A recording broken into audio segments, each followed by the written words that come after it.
So Tuesday we talked about simple interest, we reviewed that, and we've talked about compound interest in class. But I have a new formula to give you so that we're not having to find simple interest over and over and over. So first I want, and I've posted this PDF on Google Classroom in case you would like to print it and then just fill it out, or you can simply put it in your journal. Compound interest is earned both on the principal, which we talked about is that initial amount of money that you invest, plus any previously earned interest. So when we did this in class and we found the simple interest, we added it back in. We found the interest on the new principal and so on. Think of this as interest on interest. So I have a new formula for you for compound interest, so we're not having to find simple over and over and over. A, where capital A is the account value. That is the amount of money in the account.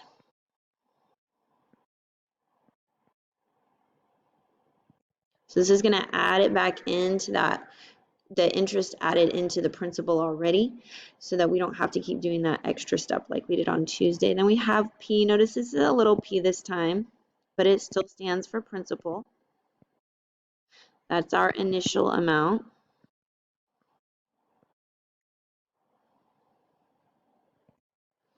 R is our rate, still our percentage.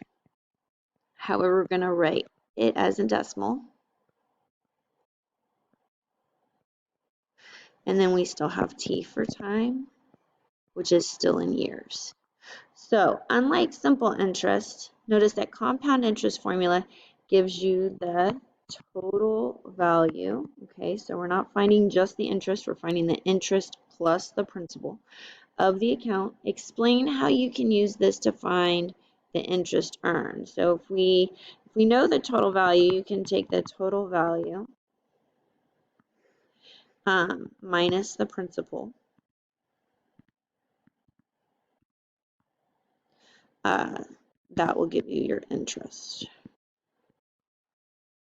earned.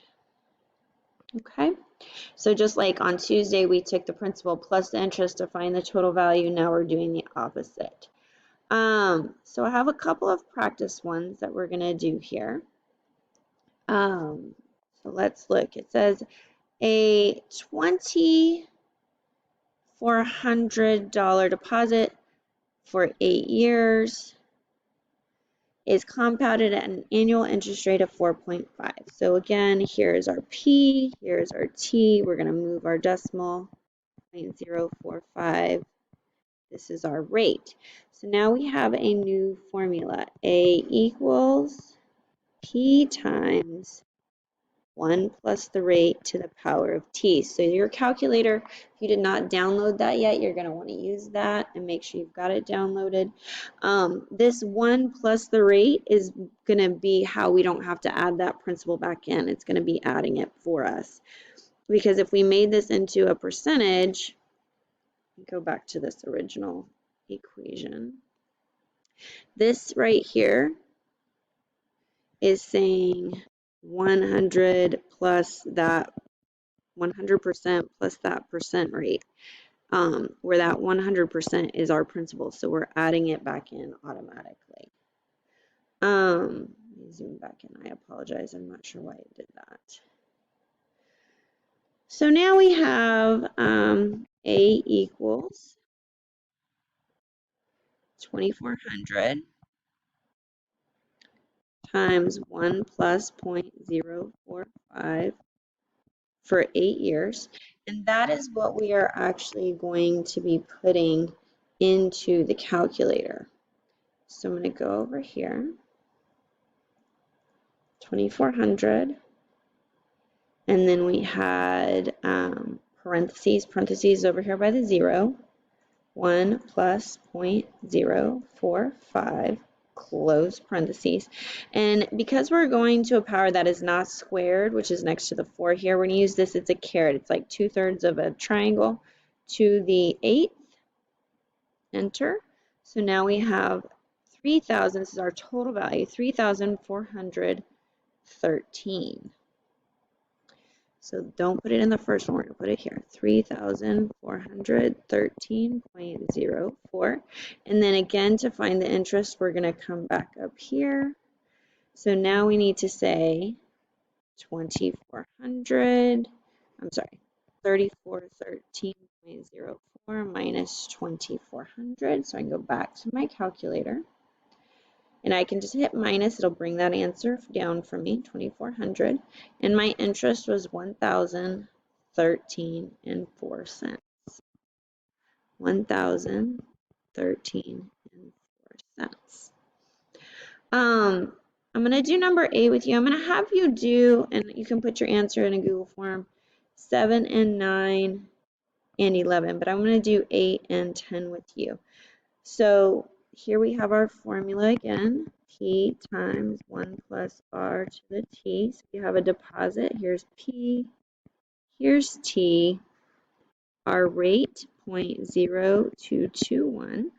So when I plug this in, I have 950, 1 plus 0.0221 to the 18. And we can then go to our calculator. 950 parentheses 1 plus 0.0221 close parentheses caret, and it was 18. So now I have a total value of 1408 and 1 penny. 8 and 1 penny. And then remember, if I do 1408 and 1 penny minus the 950, that's going to give me just my interest.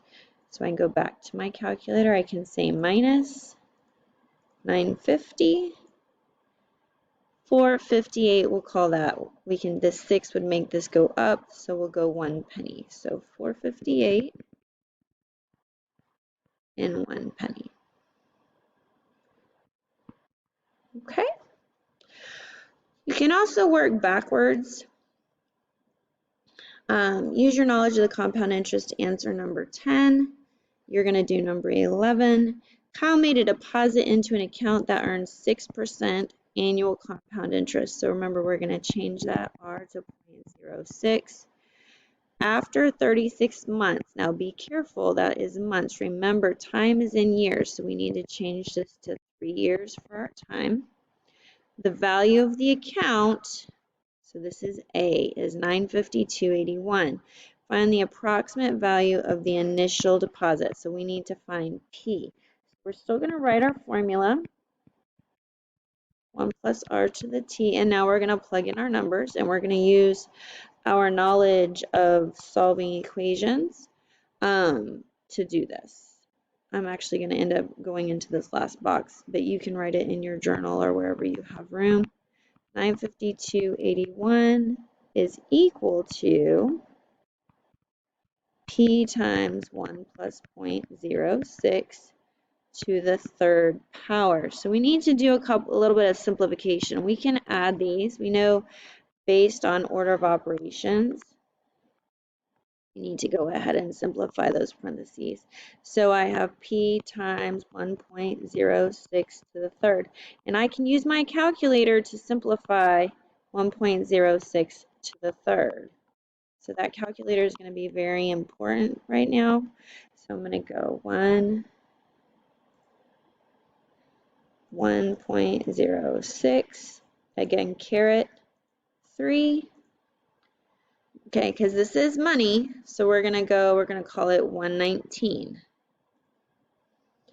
So $1.19. And that's times P. So we know based on our solving of equations, we need to divide by 119. So 952.81 divided by 1.19 gives us, call it $800. We can round it to the nearest whole if we wanted. We could call it $800.68.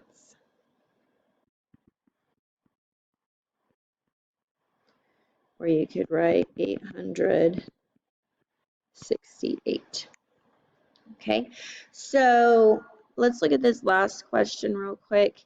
If you were to open a savings account, what information would you want to know about the account first? Well, we need to know if it's simple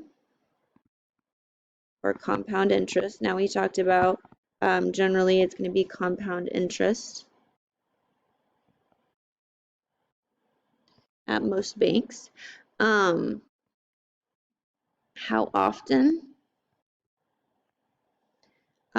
we get interest. Remember we talked about before break, sometimes it's quarterly. And also the interest rate. So I would like you to work on numbers 7, 9, and 11. I'm going to put those in a Google form for you so that you can show me what you understand about this lesson. If you have any questions, please send me a note.